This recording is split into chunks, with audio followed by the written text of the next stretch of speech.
Welcome back sa ating mga balitang basketball.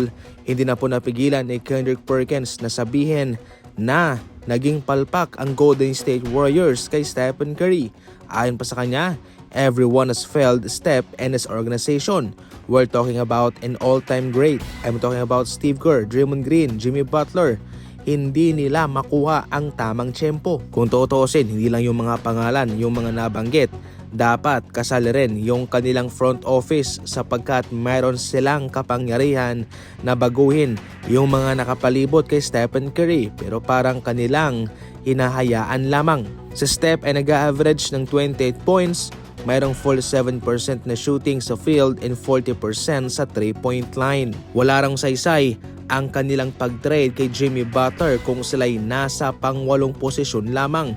Clearly, kay Coach Steve Kerr naman ang problema dito mga idol. Mayroon sa mga players, meron din sa coach. Sinasayang dito ng kanilang front office itong kakayahan ni Stephen Curry na parang nasa prime pa. At ang masaklap, healthy si Stephen Curry sa season na ito. Totally mga idol, may punto po si Kendrick Perkins.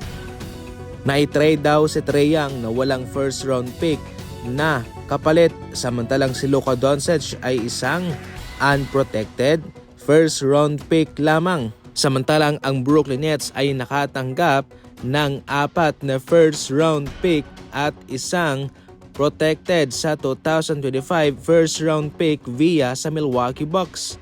Sa kanilang ginawang pag-trade kay Mikal Bridges papuntang Knicks. Samantalang ang Memphis Grizzlies ay nakatanggap po ng 4 na first round pick para kay Desmond Bane. Kaya bakit nga ba ganyan na yung mga katulad na Trae Young and Luka Doncic ay ganyan lamang ang naging kapalit, samantalang sina Mikal Bridges and Desmond Bane maraming mga draft picks mga idol at meron pang mga players yan. Nakadepende kasi yan sa mga value nila at sa kanilang edad.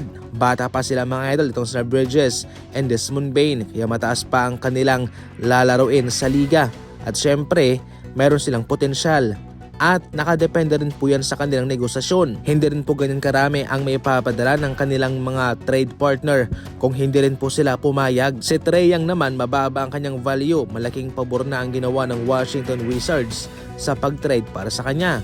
Samantalang itong Dallas Mavericks naman malaking pagkakamali nila sa kanilang pagpapakuwala kay Luka na isang pick lamang ang kanilang natanggap. Supposed to be dapat 2 o 3 pero pagkakamali po yan ng Dallas Mavericks mga idol. Kaya ganyan po ang paliwanag dyan kung bakit maraming mga draft picks na nakuha kay Bridges at kay Desmond Bane. Samantalang si Trae Young wala, samantalang si Luka ay isang pick lamang.